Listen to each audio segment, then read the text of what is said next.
Okay, hopefully this is working. I do tend to talk too fast. I also have a lot of ums in my speech pattern, so just be aware.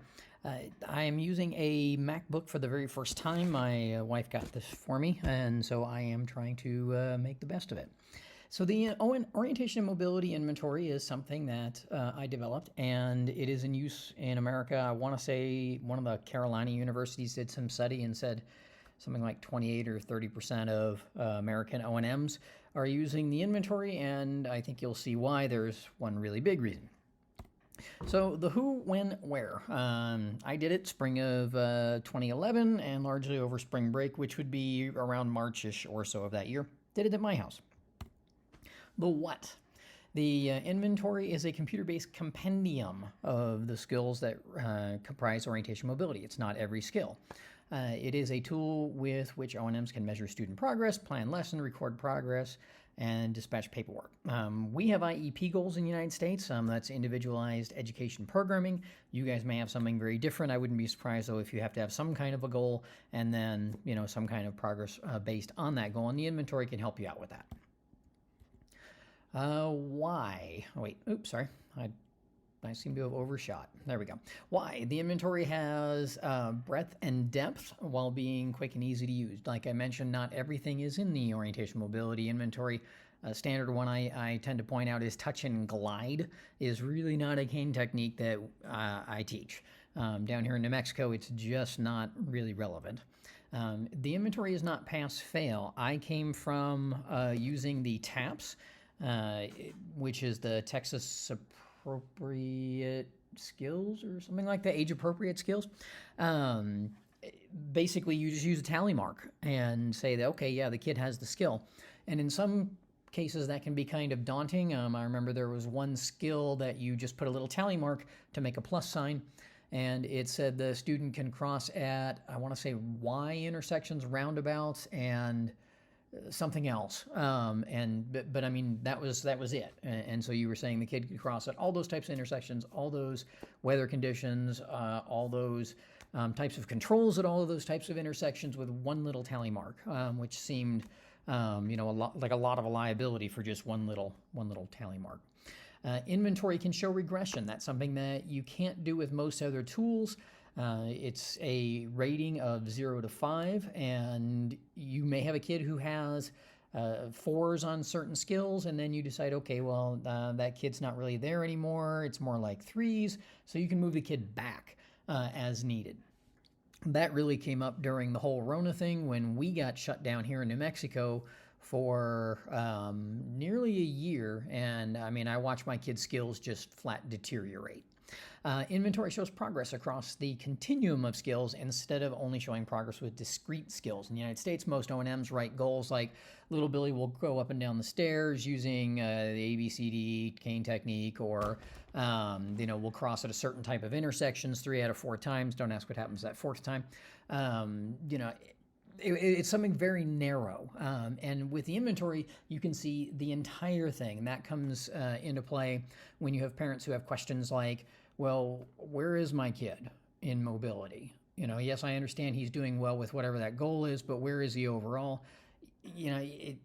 Prior to the inventory, that was very difficult to answer. Whereas in, say, math, for example, you could say, okay, your kid's at an 8th grade level or whatever the point in the math he was at, and the parent can get a pretty good understanding. Well, the inventory allows parents and also consumers and older students to understand where they are in their O&M skills as a whole.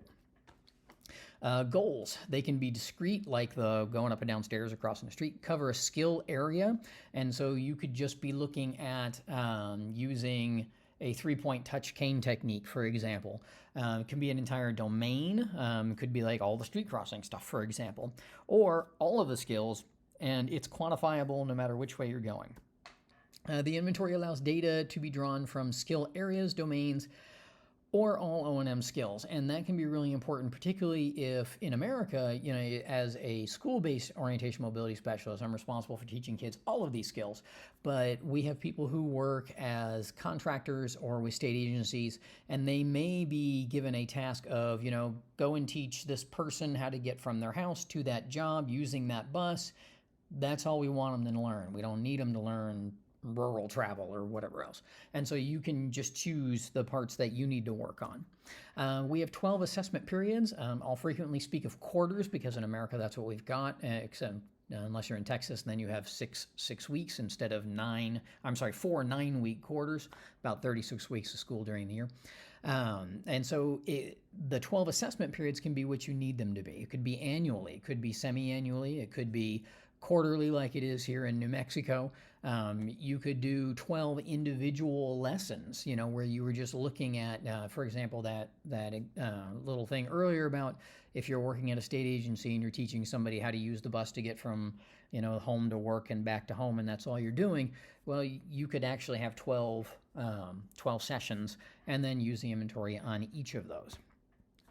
The inventory lives online, which is really handy here when I get a student from another district. So if somebody comes into my district, I can contact the orientation mobility specialist from the district that's sending the kid and say, hey, can you please send me the student's inventory? They can email it to me. Now, by emailing it to me, they don't lose their copy of the inventory. They still have that. I just happen to have it too. And so it's not like a TAPS book where you have your little tally marks and you wrote them all down. Well, now you're sending your documentation away. And then if something happens and somebody comes back to you and says, hey, show me your documentation on, that kid, well, the book's gone. And now you have to try to track the thing down. Well, with the inventory, that's not a problem. The inventory isn't a static tool, and this is going to be uniquely of interest to you guys. My understanding is that you wind up using a lot of sort of American hand-me-down kind of orientation mobility tools, and that's really not necessary. We can change the inventory and make a version that fits your needs in your part of the world, because what you have, I mean, even if all the skills are very similar, the verbiage is probably not. I mean, a lot of Americans don't know what an arroyo is. Grand Canyon is like the biggest arroyo. Basically it's just something that like a ditch that the water has cut a channel through over time. Anyway, you guys have your own verbiage, and it makes sense to modify the inventory to meet that. So that way it makes more sense, not only you, but remember parents or adult consumers or older students, so that everybody's kind of on the same page and everybody's using the language that everybody understands, not something that's specific to the United States, for example. So, and then another way to kind of look at that is the inventory has changed over time dramatically because the skills that we teach have changed over time dramatically. When I came out of college, there was no such thing as a diverging diamond intersection in the United States. Roundabouts are very rare. And so these are changes that have taken place, and the inventory has been able to change to meet that. And because it's an online tool, it doesn't have to be a matter of, well, I've got 500 of these books here that I need to sell, and then I can worry about doing another edition. With the inventory, it's on version 6 right now, and when you see the version, the before the period is whatever version it is. So if you find version 4 or 5 online, you don't want to use it, you want to use version 6. And then after the period, right now it's at 6.0. It'll soon go to 6.1 because I found a formula error in how some of the dates cascade back into the inventory. So little changes are points. And then the big changes are that first number, so the 6, version 6. And I'm always taking more feedback from O&Ms around the country and indeed around the world in order to make it better. So if we do an Aussie version, or I shouldn't say Aussie since some of you guys are New Zealand, so I understand some of you guys are Singapore, places like that. If we do a version for your region of the world, it would be whatever we call that version, 1.0. And then, if we find errors, little errors, spelling mistakes, things like that, okay, 1.1. And then if there's, you kick it around for a while and you say, hey, we forgot we needed to put this in, or we don't really use that, let's get that, let's just drop that one. Then, we'd be looking at a version 2.0. And to do that, I need some folks in your neck of the woods to kind of guide me on that, because I've never been to your part of the world. So next, the inventory makes it possible to show progress O&M students have made as a whole. Now, that's not just the individual students. That is something where you can take all of your students and then show the progress, how much they've made as a group. Which is not something that I've seen with any other tool. Now, the reason that the inventory has kind of taken off over the years is it's free. And so you don't have to do any paperwork to get it. It's just a free tool.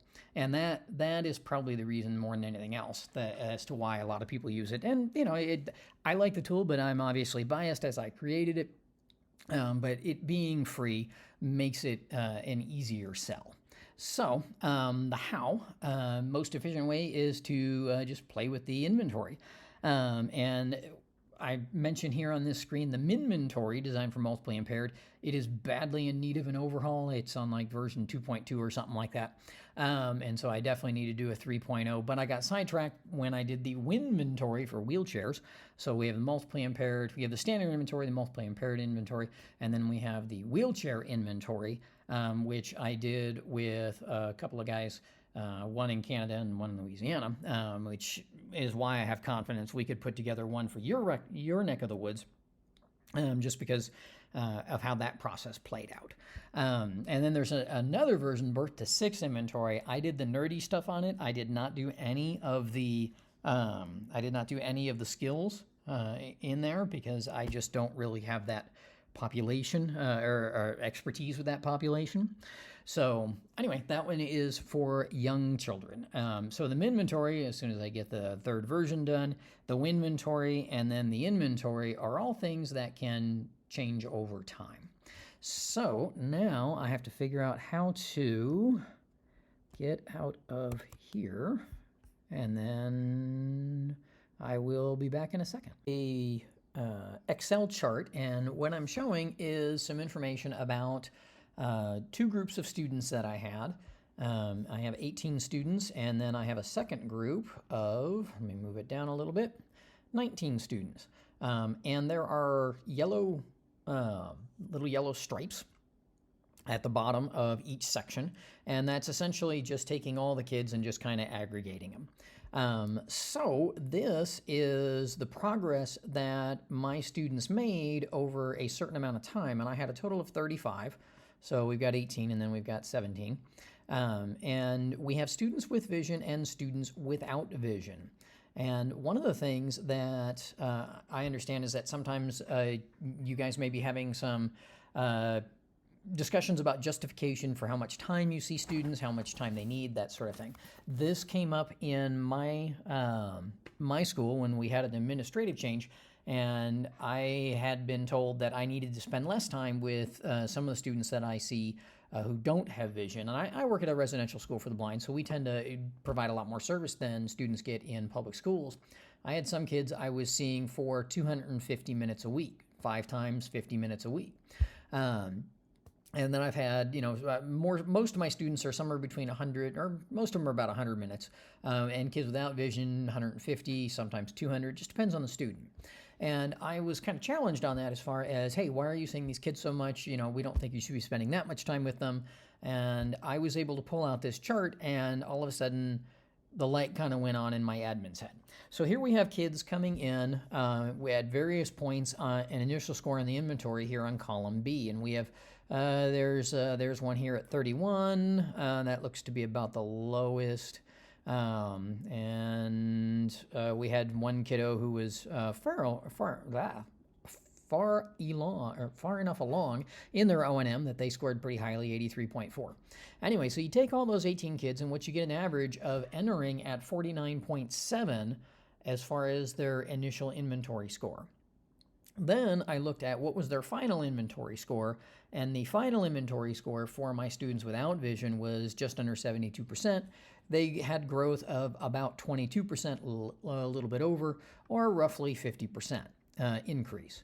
Now, I also looked at how much time I had each of these students. So the student that started out at 80%, for example, I had for 0.3 of a year, so I only had for a couple of months. I had another student who went from 55% to 90%, and I had that student for a little over 5 years. So it took, quite a long time. And then there's the average breakdown of percentage of growth per year, and then, aggregating that all 16.9%. So now you come down and take a look at the second group of kids. These are kids with vision. On average, they came in quite a bit farther ahead, 63.1% for their initial score than the kids without vision. And then they ended at 81.7. So they ended with a higher score than the kids without vision by about 10 points. Now, they came in about 13 points ahead, 13 and a half points ahead, and they ended about 10 points ahead. So closed the gap a little bit. But even seeing these kids without vision for a shorter amount of time, it still didn't allow my kids without vision to completely catch up. And then you can kind of see that on average, it was 15.8% growth per year for the kids without vision versus 16.9% for the kids. 15.8% for the kids with vision versus 16.9% for the kids without vision. So I could tell my administrator, yes, I'm doing right by my kids, and particularly the ones who don't have vision. I'm keeping them from getting farther behind. I'm starting to make gains to get them caught up. But even expending the amount of time that I had been with those kids without vision, they still, on average, were not at the same place as their peers who had vision. So my admin was able to understand, okay, yes, that's why you're spending that much time with them. And that kind of resolved the issue. So being able to look at my kids as a group, and these are kids from slightly different times. I didn't actually have 36 kids all at once. I usually have about 20 to 25 kids at a time. But anyway, by being able to look at the data over a long period of time, or a longer period of time, and as a whole, the administrator was able to kind of see very quickly, okay, I understand why you're doing what you're doing, and I don't need to try to stop you from doing that. Take two. Hopefully I'll be a little smarter this time, as I showed something that I wasn't supposed to show in my take one, so here we go again. This is the inventory itself, and what we have is the student name up here in A1, Billy Bones, obviously not a real person.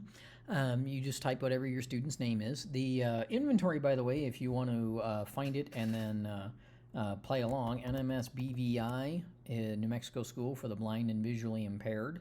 NMS BVI, I think it's .net. But you can do a Google search, NMS BVI, Orientation Mobility Inventory. If you just do NMS BVI, I think it's under the Resources tab. You got to go hunt it down. Should be version 6. Anyway, this is a real kid's inventory, and it was one I just happened to have on hand. I'm still using a Mac computer, so I don't have my regular computer with me. And so I'm still getting used to this. Anyway, this one was updated last in 5 of 22, so last May. And this student is a high school student who came to us kind of mid-year, and he has a fair amount of vision. I want to say he was in 9th grade. Now, you put in the kid's name, you put in whatever the dates are, and in this case, 12/21 is when the student first arrived. And so, here in movement, it cascades through and it shows you in the movement domain, 12/21, 3/22, 5/22, 10/22. So it starts showing you the month and the year all the way through. So my assessment periods are quarterly. Yours could be different. It could be 12 different days, every 7 days, something like that. If you're seeing just a client, it could be annually, it could be every 6 months, whatever it is that meets your needs. So you put in the student's name, you put in your dates. The only other information that you enter on this page is down here in line 19, row 19, the goal. And this student's goal was 50%. Basically 50% of the score of the skills needed to travel as an independent adult. That's something that parents understand, students understand, I'm sure adult clients would understand. We have a student who just came to us. He scored initially at 38.9%. So he scored quite a bit lower than most of my students who have vision tend to score. He just didn't have a lot of exposure to a lot of concepts. And we set the goal at 50%. and figured we'd be able to meet that within a year, and we certainly have. So, the first quarter here is completely filled in, and he finished at 38.9%. So, not quite 40% of the skills expected of an independent adult. Again, parents understand that very easily. And at the end of that quarter, his goal is 50%. He was 77.8% of the way to his goal. Parents understand that very easily too. It's something that our field tends to struggle with a little bit. Telling a parent, oh, your kid scores, or your kid did well on this goal or does well on that goal, and then they ask, well, what does that mean in the big picture? It also, with my students, I've had several who were not very motivated students until they found out that, wait, if I get into the 90s, you'll say I'm done with mobility? And then they became very interested in, improving their mobility score so that they could stop having mobility. So their motivation was not to see me. I'll take it. Anyway, second quarter, he made about 5% progress. He was at 44.6%. His goal was still 50%. He was at 89.12% of the way to his goal. And that last quarter, May of 22, he was at 49.5%. Goal still 50%, 99% of the way to his goal. So things very easy for parents to understand.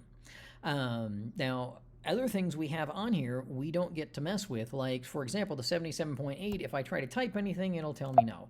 If I'm up here and I decide, wait, I want to change his orientation skills from 22 to 51 or something, no. It's not going to let you. Those are all protected formulas. So the only things you do on this page are the kid's name, which I guess we can go back to calling him Billy, and then the dates, and then the goal. All the rest of this is auto-filled in based on data you put in there. The other things on this front page, we have the domains, and yes, I'm not trying to change that.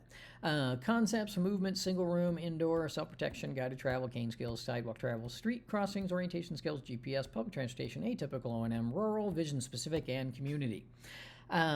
Zeros do not count against students, which is why in the first version, when I was going through this, before I showed a student's name in a document that kind of showed up down, it was really weird. It was a Mac thing.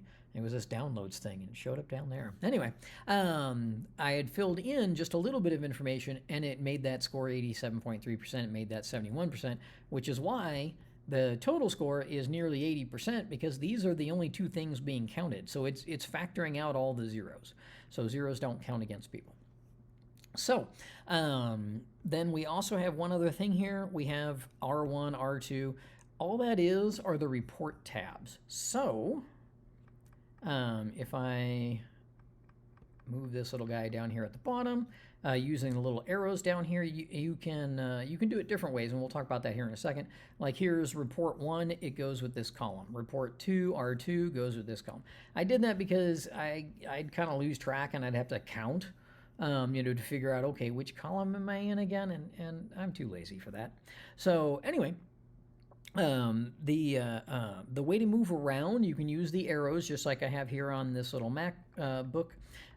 You can, on a PC, you can do a control page down, control page up. That'll take you through them as well. You can just tab directly on it. So if we go to self-protection, for example, it'll take us right to the self-protection page.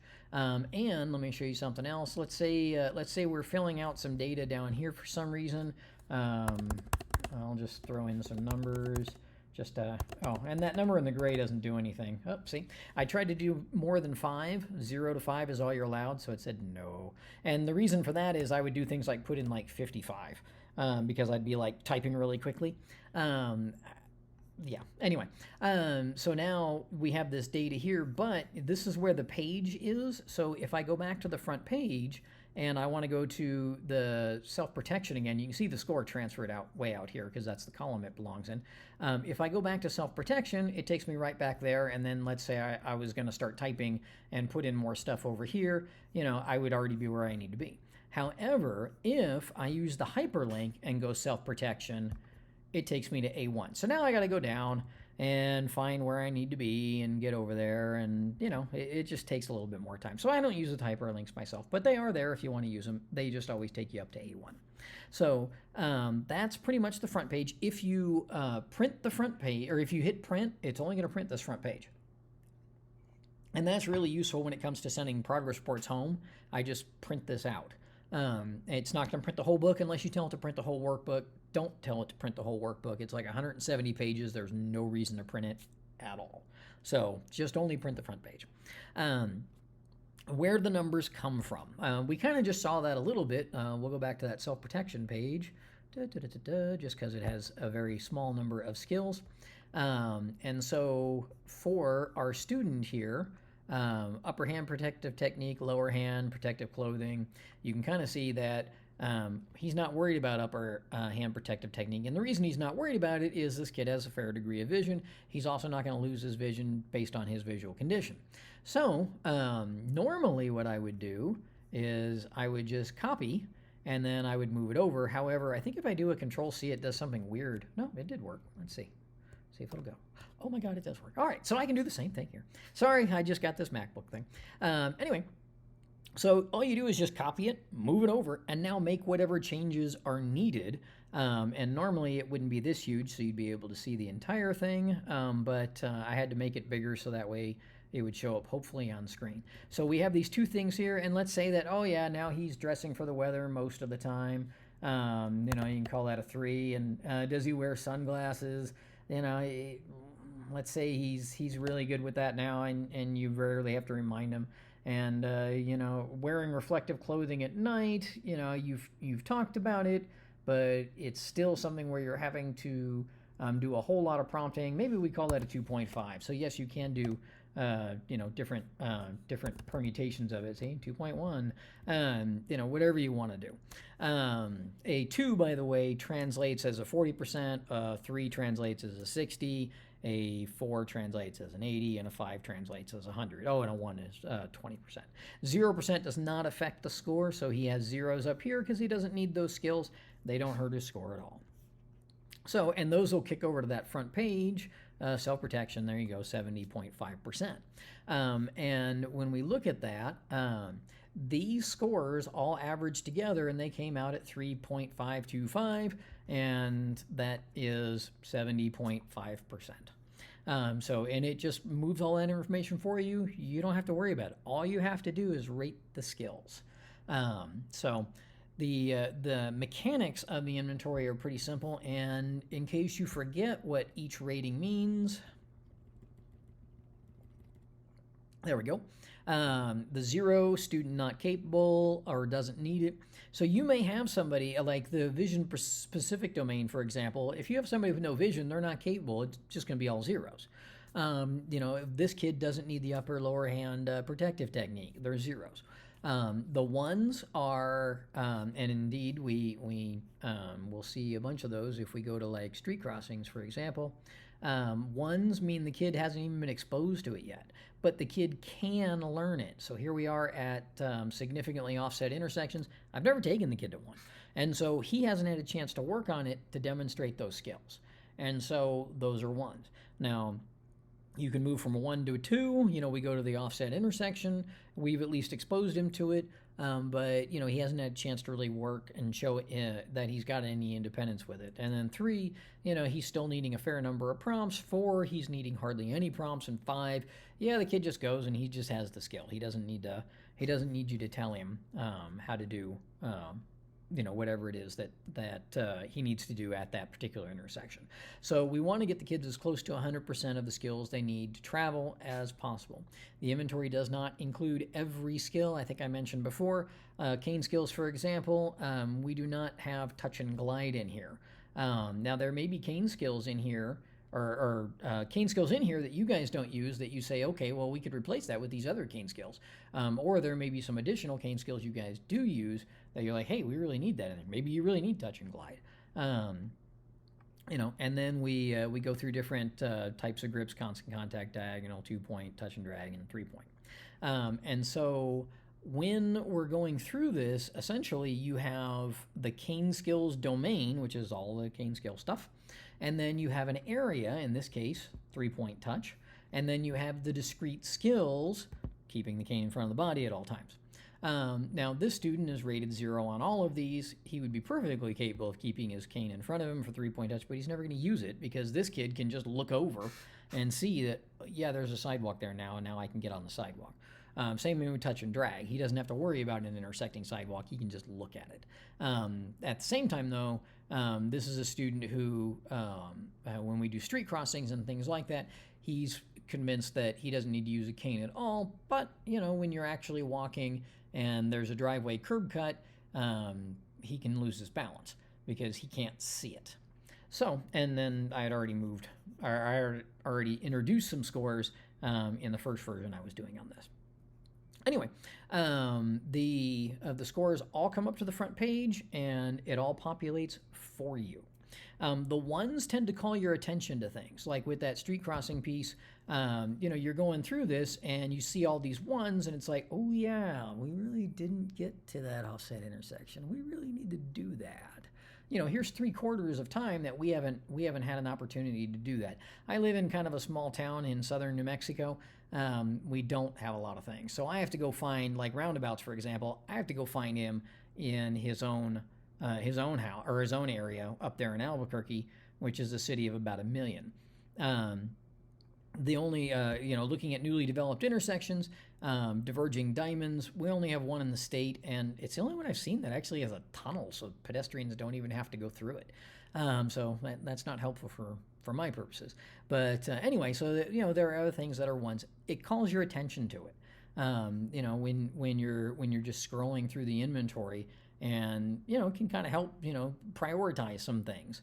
You can see that we've at this point anyway, we had done some work at a bunch of different T intersections, but look, we hadn't done the T intersections with an all-way stop. And Y intersections we've actually done a fair amount of work on, plus I just threw some extra numbers in there. We did at least get a little bit of roundabouts, but he's still nowhere near being independent on them. So from an O&M's perspective, you get a kid like this and you're like, oh, he's got about half the skills he needs, and he's a high school kid. Ooh, we got to prioritize this kid and maybe get him a little more time to get him as far along as we can possibly get him. Parents understand that as well. My kid's a 4th grader and he's at 50% of all the skills expected of an adult. Oh, okay. He's got 10 more years. No problem. The same kid in 10th grade, 50%. What are we going to do about this? It can really be an eye-opener for parents. They can talk about things like, hey, my kid's street crossing skills only at 50%. I'm really worried about that. We live in Albuquerque. These drivers are maniacs. What are we doing to make sure my kid's going to be safe making street crossings, things like that? So, just this page alone can help parents have a good conversation with you about their kids. And, and also you can point things out and say, 28.2, we really got to work on that public transportation because there's a good bus system in Albuquerque, and, that's going to be real helpful to him. So we need to work on that. And we also need to work on him getting from, Albuquerque to Santa Fe on the light rail, for example.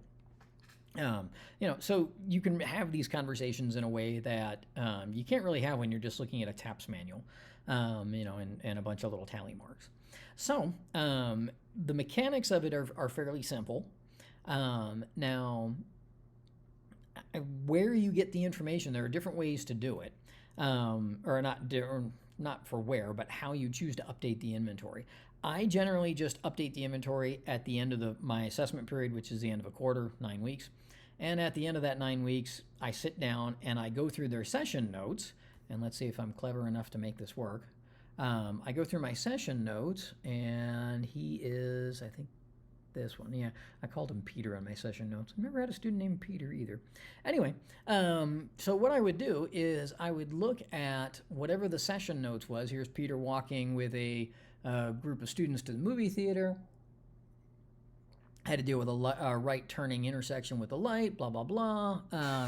We worked on the address system. We worked on the board reviewing the diverging diamond.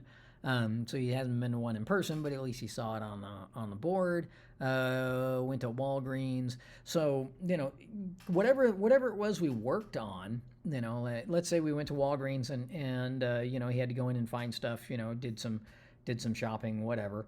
Let me pull that back up. We would then go to community, and then, I already did that. No, I did not. Alrighty. So we would go to community. So for updating, as I'm going through it, we would just copy that entire column, paste it, move it over, and then make whatever changes we need to make. And those changes could, I did function instead of, sorry, key's not in the same place as it is on a PC. Still learning this thing. Anyway, there we go. So let's do Control-C. Try reading. There we go. So then we would make whatever changes to the scores here we need to make. I'm just throwing in some random nonsense just to fill it in.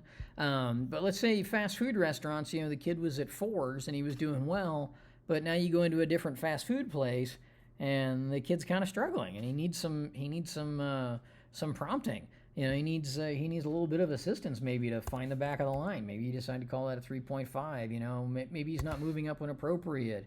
Maybe he's not doing well with the menu. So you can move numbers up or down depending on what it is you're seeing, and your data would be those session notes. And so I know I do anyway. After I see a kid, come back to the office, write a quick session note, takes a couple minutes, or I see 2-3 kids and then write all their session notes. I try to make sure I do it all within a day because I don't want to try to keep it all in my head. But anyway, by looking at the session notes, I can then go through and say, okay, well, that's what we did in community with vision specific. Did we do any of this? Copy, paste, make any changes, go to the street crossings and, we did some lighted T intersections. And so copy and paste it over in this column and then start looking at, okay, well, we did it with a traffic light or stoplight. So, is he still at a 2.5? Can I move him up to 3? Maybe a little better, whatever. It's all justified based on the session notes you've put together. The session notes thing template, by the way, is also on the NMS BVI website. It does some nice things for you, including keeping track of how much time you owe kids, whatnot. The kids go green when you've met their time, which that's always nice, especially since in Billy's case here, or Peter on the session note, it went green in, I think, early January, which means I had seen him for all the time I owed him for the year by early January.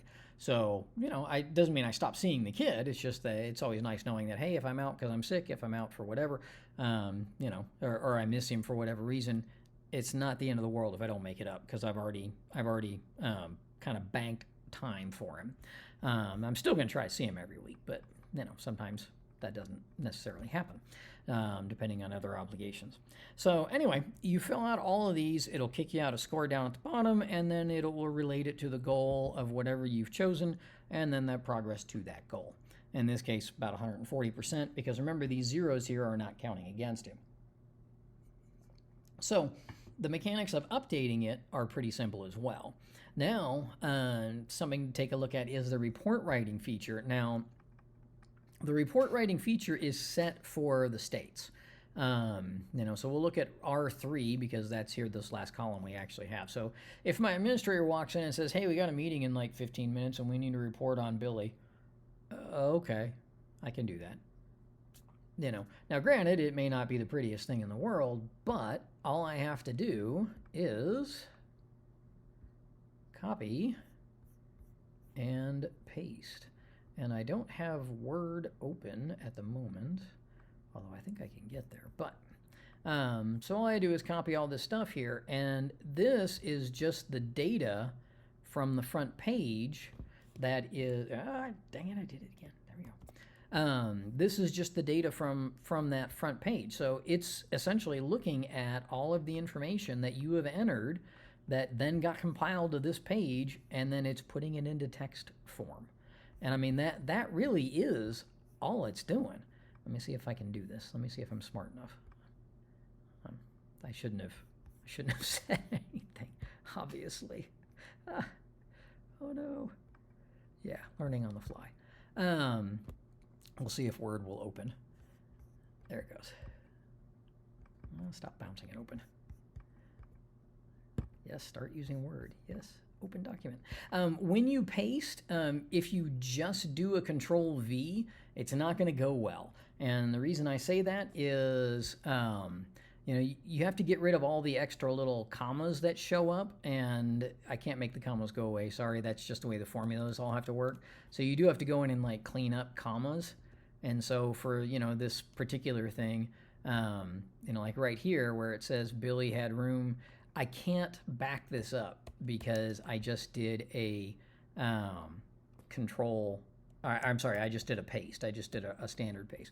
If I do a paste special and I do keep text only, now it'll work. Now I can go and make nice little paragraphs. So you just clean it up, and it gives you about I think it's like 3 pages.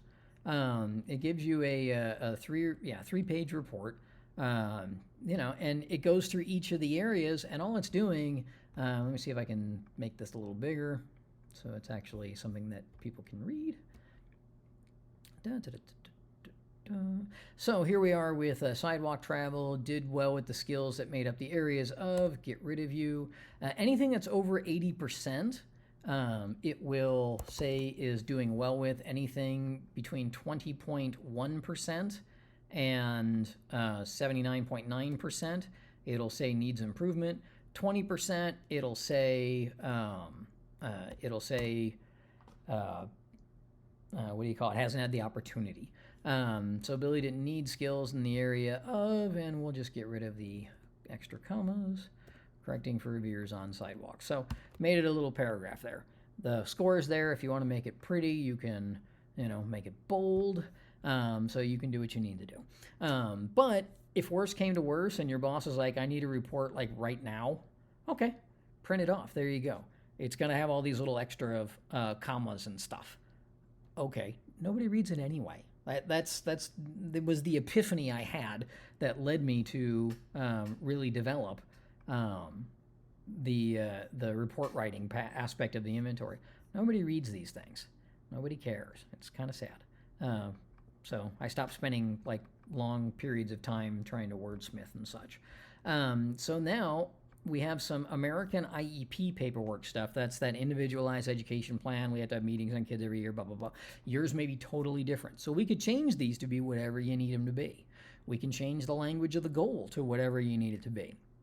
Right now, Billy will demonstrate improved orientation mobility skills by increasing the score on the inventory from 49.54% to a minimum of 55%. All it did was it looked at the number on the front page, where Billy's total 49.54, and it said, okay, round that up and add 5%. That's just a suggested goal. When you copy and paste this, you can make it 56%, 53%, 78%, whatever.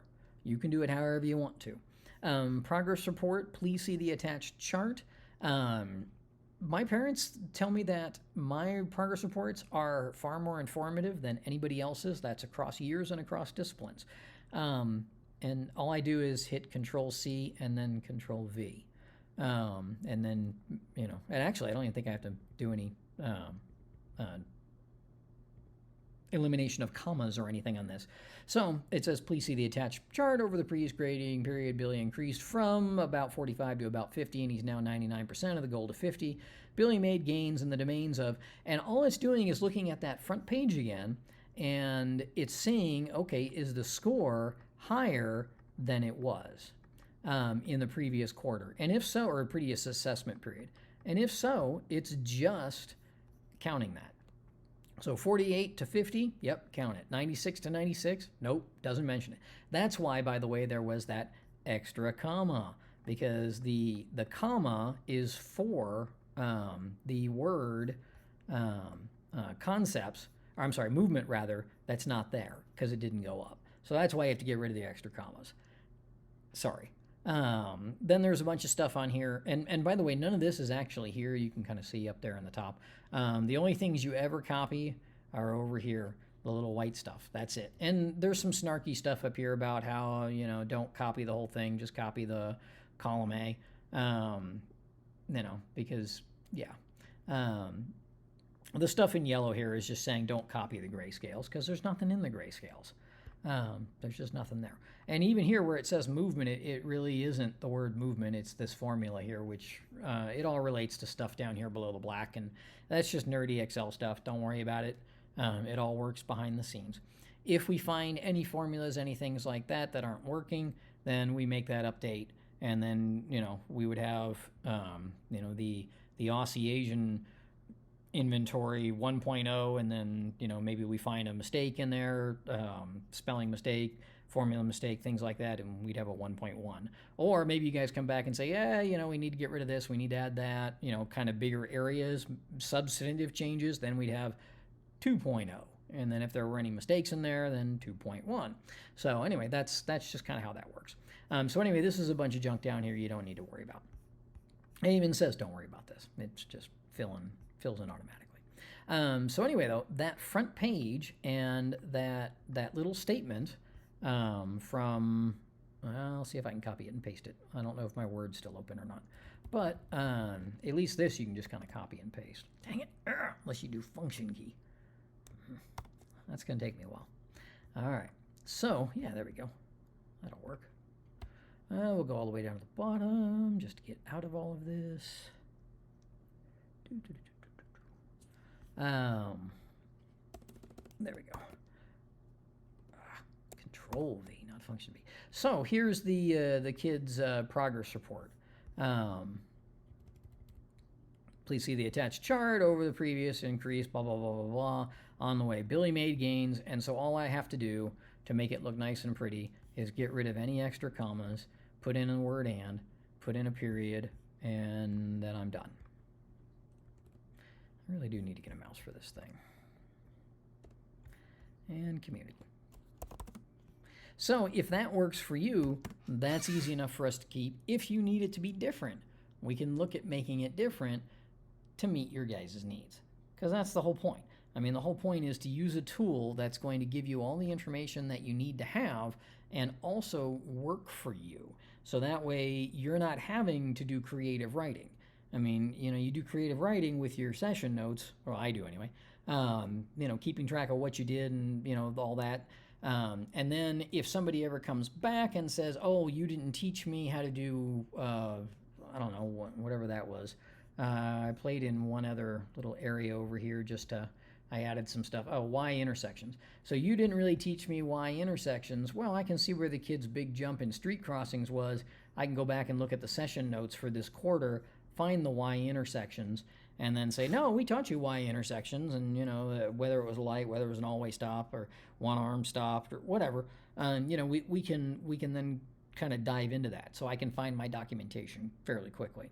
So all of this can be sent off to a receiving O&M if your kid's going to another town, or a different O&M in your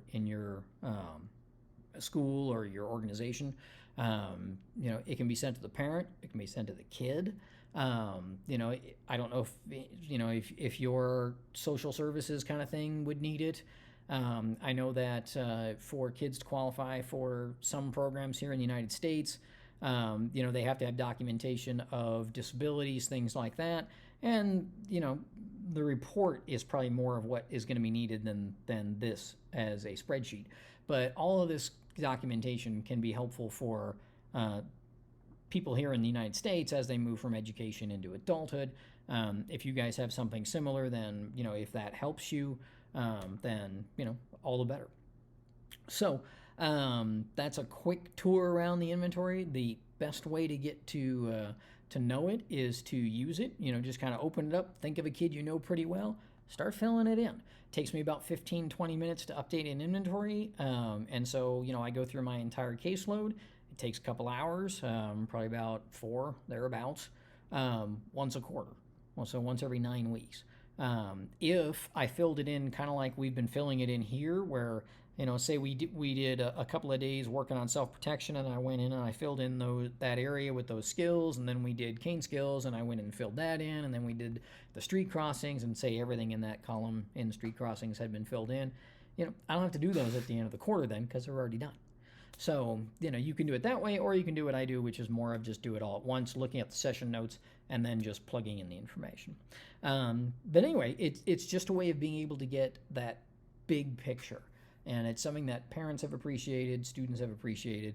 I've certainly appreciated it when it comes down to just getting rid of all the paperwork that does tend to be the bane of our existence.